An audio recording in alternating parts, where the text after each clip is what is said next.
The autumn wind whispered through the towering pines of the Cascade Mountains as Troop 147 practiced their fire-starting techniques. Scout leader Madison Hayes watched with pride as her girls demonstrated their mastery of wilderness survival skills. Kira Patel, the most accomplished scout, had just successfully created a flame using nothing but friction and determination. "Perfect technique, Kira," Madison called out, her voice carrying across the clearing. "Remember, everyone, in a real survival situation, your preparation and skills are your best allies." The other scouts gathered around Kira's fire, their green uniforms adorned with various achievement badges that glinted in the late afternoon sun. Among them, Destiny Williams carefully documented the technique in her field journal, while twins Aurora and Nova Martinez collected additional kindling. The peaceful scene shattered as a deep, resonant hum filled the air. The ground beneath their feet began to vibrate, causing their carefully arranged equipment to rattle and shift. Madison's hand instinctively went to her emergency whistle as she scanned the sky. "Look." Aurora pointed upward, her eyes wide with disbelief. A massive ship, its surface like polished obsidian, broke through the cloud cover.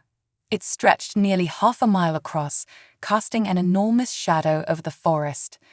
Smaller craft began to emerge from its sides, descending toward the ground with precise, military-like formation. "Everyone, grab your emergency packs," Madison commanded, her voice steady despite the chaos unfolding above. Years of crisis management training kicked in as she assessed their situation. "Move to the caves we mapped yesterday, quick and quiet." The scouts moved with practiced efficiency, gathering essential supplies and dousing their fires. But before they could reach the tree line, a brilliant purple beam swept across the clearing. Where it touched, the ground froze instantly, creating a barrier of ice that trapped them in the open.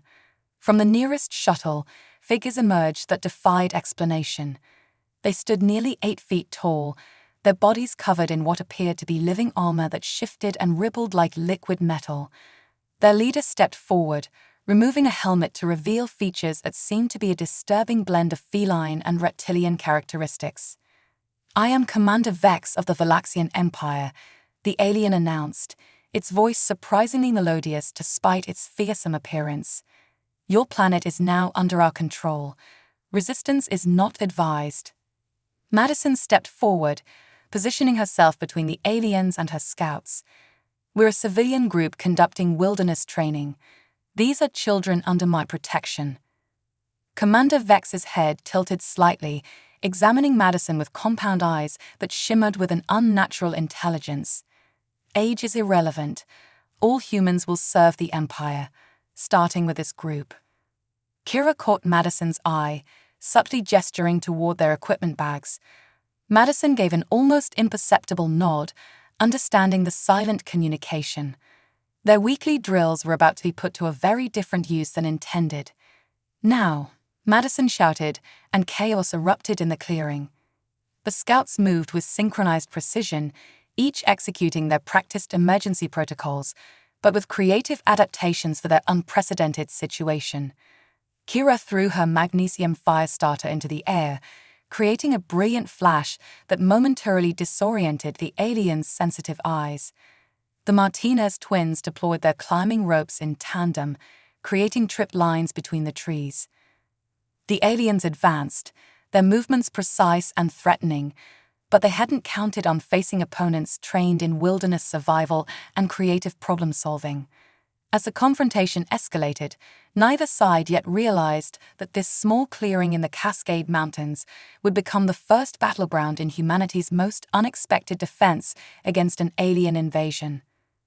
The true test of Troop 147's skills was about to begin, and the fate of Earth would rest in the hands of those who lived by the motto, "Be prepared." The holding cell aboard the Valaxian ship hummed with an eerie violet light.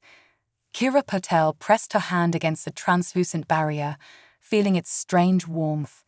Behind her, 5 other scouts huddled together, watching as she examined their prison.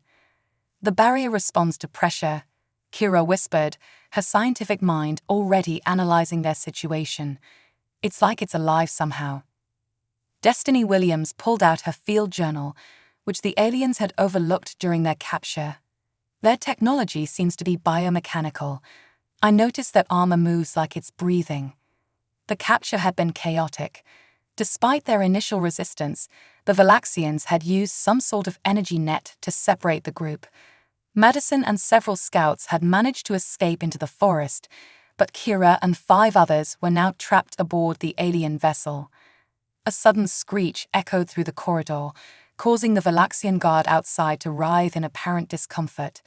Its armor rippled chaotically, and it pressed its hands against its head. The sound came from Nova Martinez's emergency whistle, which she had managed to keep hidden. "Wait, did you see that?" Kira's eyes lit up with realization. "Nova, do it again, but softer." Nova gave a gentle blow on the whistle. Again, the guard showed signs of distress, though less severe. Less sensitive to high-frequency sounds, Destiny scribbled frantically in her journal. Their entire nervous system seems to react. Before they could experiment further, the cell barrier rippled and Commander Vex entered, flanked by 2 scientists. Their armor was lighter, more intricate, with various tools and instruments integrated into the living metal.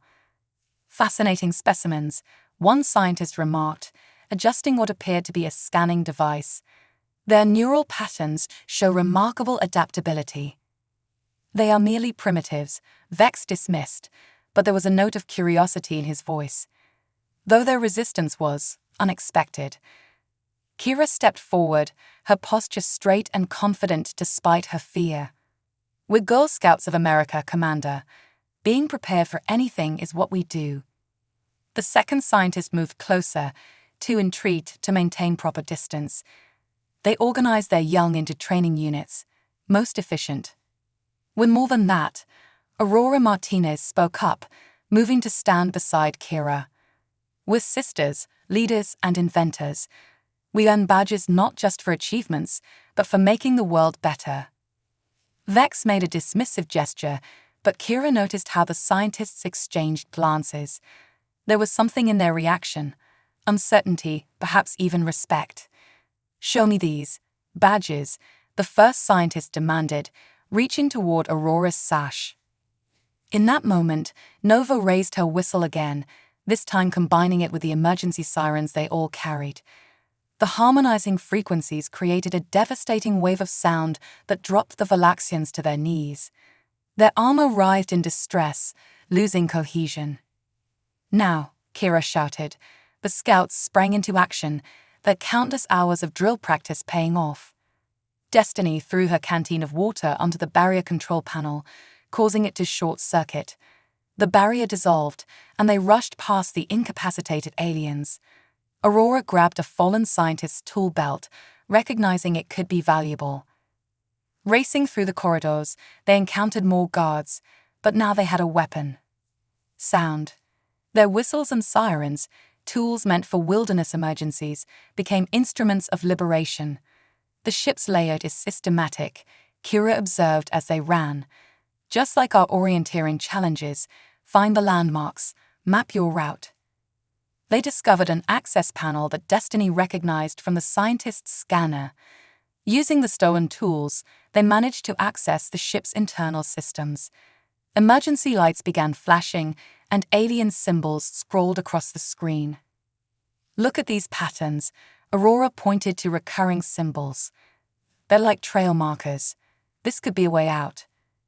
But before they could decipher more, heavy footsteps echoed down the corridor. Commander Vex's voice boomed through the ship's communications system. Impressive young humans, his voice carried a mix of anger and grudging admiration. "But you've only confirmed what we suspected. Your species has potential. You will be excellent additions to the Empire." Kira looked at her fellow scouts, seeing not fear but determination in their eyes. They had discovered the aliens' weakness, gathered crucial intelligence, and proved they were far from helpless. Now they needed to find a way to get this information to Madison and the others on the ground. "They think we're just kids playing with badges," Kira said, her voice firm. "But every badge we earned, every skill we learned, was for moments like this. We're not just going to escape, we're going to show them exactly what Girl Scouts are capable of. As alarms blared and heavy doors began seething around them, the scouts huddled together, their minds already formulating a plan.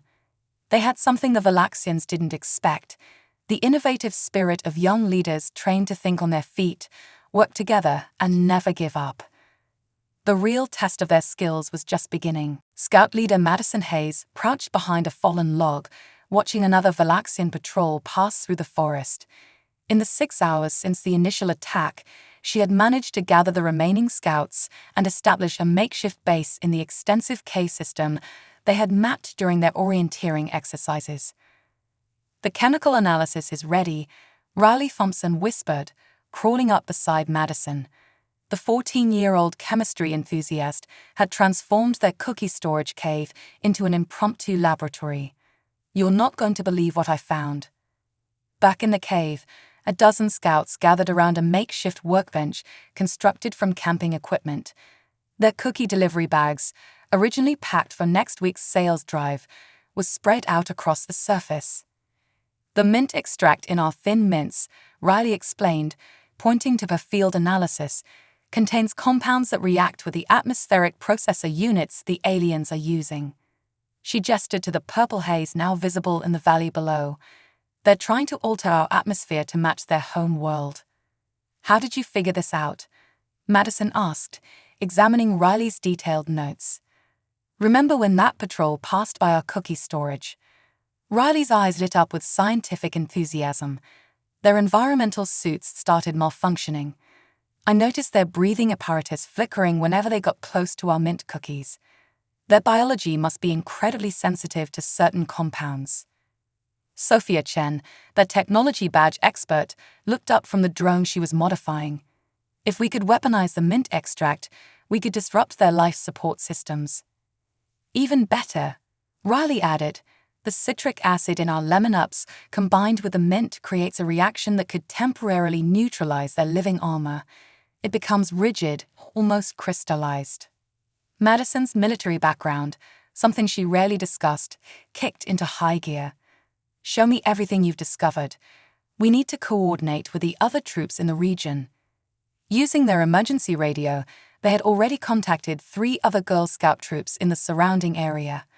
Each was experiencing similar alien incursions, but now they had a potential weapon. "Here's what we know," Madison addressed the group, her voice steady and determined. "Kira and the others are captured but alive. We intercepted their distress signals using Morse code.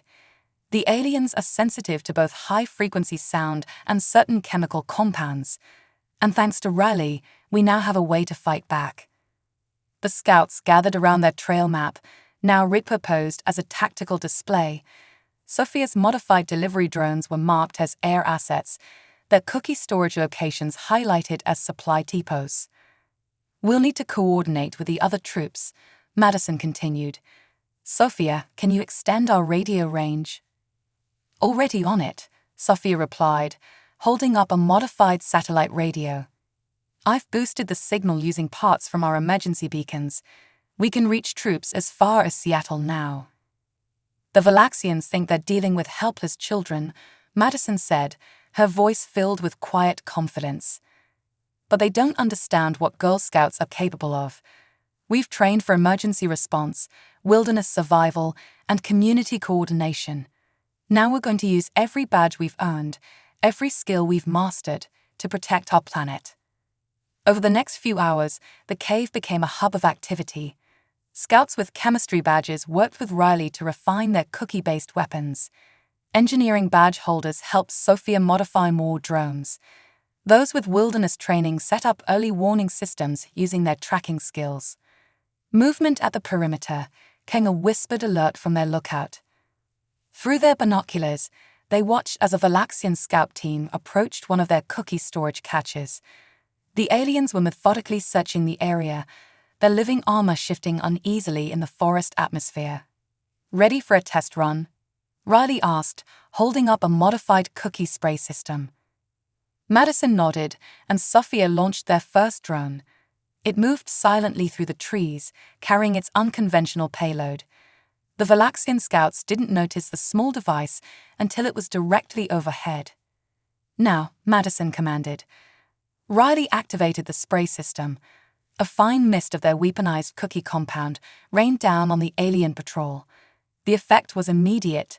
Their armor began to crystallize, and their breathing apparatus sputtered and failed.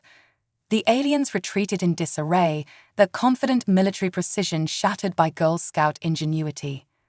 "It works," Riley breathed, her eyes wide with excitement. "It actually works." "Send the formula to the other troops," Madison ordered, "and get ready for Phase 2. We're not just going to defend, we're taking the fight to them." As the scouts mobilized their resources and coordinated with other troops, Madison couldn't help but feel a surge of pride. These girls, armed with nothing but their wits, their training, and their cookie sales supplies, were about to launch a counter-offensive against an alien invasion. The Valaxian Empire was about to learn a crucial lesson: never underestimate a Girl Scout with a mission. The cave system had transformed into a sophisticated command center within 24 hours. Maps covered the walls, marked with Valaxian patrol routes and scout troop positions. Sophia's modified radio setup hummed quietly in the corner, coordinating with resistance cells across 3 states. Troop 389 from Portland reports success with the cookie compound, announced Jasmine Park, their communications specialist. Her fingers flew across a laptop salvaged from their camping supplies, its battery powered by a creative array of solar charges. "They've neutralized 2 alien outposts using modified sprinkler systems." Madison nodded, marking the victories on their central map. "And our captured scouts." "Still transmitting," Jasmine confirmed, adjusting her headphones. Kira's last message indicated they've accessed something called the Central Neural Network aboard the mothership. They're gathering intelligence. Riley burst into the command center, her scout uniform now adorned with improvised chemistry equipment. "We've made a breakthrough with the Samoas." "The coconut cookies." Madison raised an eyebrow. "The oils in the coconut create an even stronger reaction with their armor," Riley explained, spreading out her test results. "When combined with our mint compound, it doesn't just crystallize their suits, it causes them to malfunction completely. We're calling it Operation Coconut Crash." Sophia looked up from her drone modifications. "If we can deploy this on a large scale, we could disable their ground forces," Madison finished. "But we need a way to produce enough of the compound." "That's where we come in," announced Maria Reyes, stepping forward with her culinary science team. "They have converted part of the cave system into a processing station. We've been using our cooking badges for more than just cookies lately." The transformation of their wilderness skills into warfare capabilities had been remarkable. Tracking badges were used to monitor alien movements. First aid training helped treat scouts injured in hit-and-run missions. Even their knot-tying skills proved crucial for setting up elaborate delivery systems for their cookie-based weapons. "We've got movement," called out Emma Foster from her observation post. "Big movement." The command team rushed to the cave entrance. Through their binoculars, they could see massive Valaxian structures rising from the valley floor, processing plants for their atmospheric conversion project. "They're accelerating their plans," Madison observed grimly. "We need to strike soon, before they can establish a permanent foothold." "Message from Kira," Jasmine announced urgently. "The mothership is preparing for Phase 2 of the invasion. They're calling in reinforcements." Madison gathered her senior scouts. "We've proven we can fight them on the ground, but now we need something bigger, something they won't expect." "What about Project Echo?" Sophia suggested quietly. The other scouts turned to look at her. Project Echo had seemed almost impossible when first proposed, a plan to turn the entire Girl Scout communication network into one massive sonic weapon, using their understanding of the aliens' sensitivity to sound. "It would require perfect coordination," Jasmine said, running calculations on her laptop. "Every troop broadcasting at exactly the right frequency at exactly the right time." "And we'd need a way to boost the signal," Sophia added. "Something powerful enough to reach their ships." Riley's eyes lit up. "The atmospheric processors," They're basically giant amplifiers. If we could hijack them, we could turn their own technology against them, Madison finished. But we need access to their control systems. Leave that to us, came a crackled transmission through their radio. It was Kira's voice, weak but determined. We found something up here, something big, but we'll need everyone ready to move when we make our play. Madison looked at her scouts, seeing the same determination in every face. They had come so far from that first terrifying encounter in the clearing. Now they were an organized resistance force, using every skill, every badge, every bit of training in ways their founders could never have imagined. Send the call, Madison ordered. Every troop, every scout. Tell them to prepare for Operation Echo. We're got to show the Valaxian Empire what happens when they pick a fight with the Girl Scouts of America. As the cave buzzed with renewed activity, Madison caught sight of a merit badge that had fallen from someone's sash. One for innovative thinking. She smiled, picking it up. They had certainly earned that one 1,000 times over in the past day. The final battle was approaching, and it would require everything they had learned, everything they were, and everything they could become. The Girl Scouts weren't just fighting for their planet now, they were showing the universe what humanity's next generation was capable of. And the Valaxians were about to learn that some of Earth's most powerful defenders came armed with cookies, courage, and an unshakable determination to be prepared for anything. Twilight painted the sky in shades of purple and orange as thousands of Girl Scouts across the Pacific Northwest moved into position. Operation Echo was about to begin. All troops reporting ready, Jasmine announced from the command center, her voice tense with anticipation. The cave walls were now lined with improvised electronic equipment, cobbled together from camping gear and salvaged alien technology. Madison studied the tactical display, where green dots represented scout positions surrounding major Valaxian installations. Status on our ship team. Kira's last transmission confirmed they've reached the mothership's neural control center, Sophia reported, adjusting her newly modified communication array. They're waiting for our signal. The plan was audacious. While the ground troops launched a coordinated attack using their cookie-based weapons, Kira's team would sabotage the mothership's central systems. But everything depended on perfect timing. Drone squadrons in position, Riley called out, monitoring her tablet. Their cookie delivery drones, now weaponized with concentrated mint coconut compounds, hovered silently above Valaxian patrols. Madison took a deep breath. Begin Phase 1. Across the region, scout troops emerged from hiding. Their traditional camping songs, now broadcast at specific frequencies through modified emergency radios, began to fill the air. The effect on the Valaxian forces was immediate. Alien soldiers stumbled, their living armor rippling in distress. They're responding, Emma reported from her observation post. Enemy forces redirecting to counter the sonic assault. As the Valaxians moved to suppress the singing troops, Riley's drone squadrons struck. Clouds of weaponized cookie compounds rained down on the alien formations. Armor crystallized, breathing apparatus failed, and chaos erupted among the enemy ranks. Phase 2 ready, Sophia announced. She had rigged their satellite radio network to interface with the captured alien technology. Broadcasting master frequency in 3, 2, 1. A high-pitched tone, carefully calibrated to match the resonant frequency of Valaxian technology, pulsed through their communication network. The alien atmospheric processors, spread across the landscape like massive metallic trees, began to vibrate. Inside the mothership, Kira's team sprang into action. Using access codes gleaned from their time in captivity, they initiated a cascade of system failures. The ship's neural network, already strained by the sonic assault from below, began to overload. We've got massive energy fluctuations in the enemy fleet, Jasmine reported, her eyes wide as she monitored the readings. Their systems are going haywire. But the Valaxians weren't defeated yet. Commander Vex's voice boomed across their emergency channels. Enough. Your resistance ends now. Initiate final protocol. The mothership's weapon systems began to power up, its massive energy cannons targeting the ground below. "They're going to glass the entire area," Madison realized with horror. "All troops, fall back to secondary positions."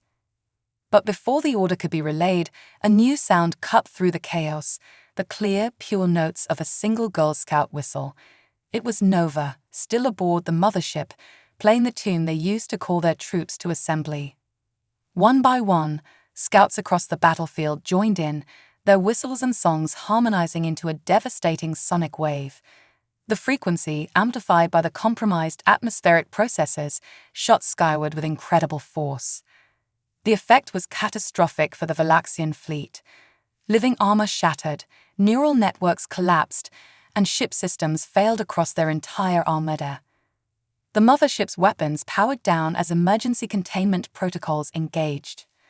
"Message from Kira," Jasmine shouted over the din. "They've reached the main bridge. Commander Vex is surrendering." Through their scavenged alien monitors, they watched as the mighty Valaxian commander, his armor in ruins and his forces in disarray, faced a small group of Girl Scouts armed with nothing but whistles and determination. "Your species," Vex spoke, his voice filled with a mixture of defeat and bewilderment, "is not what we expected.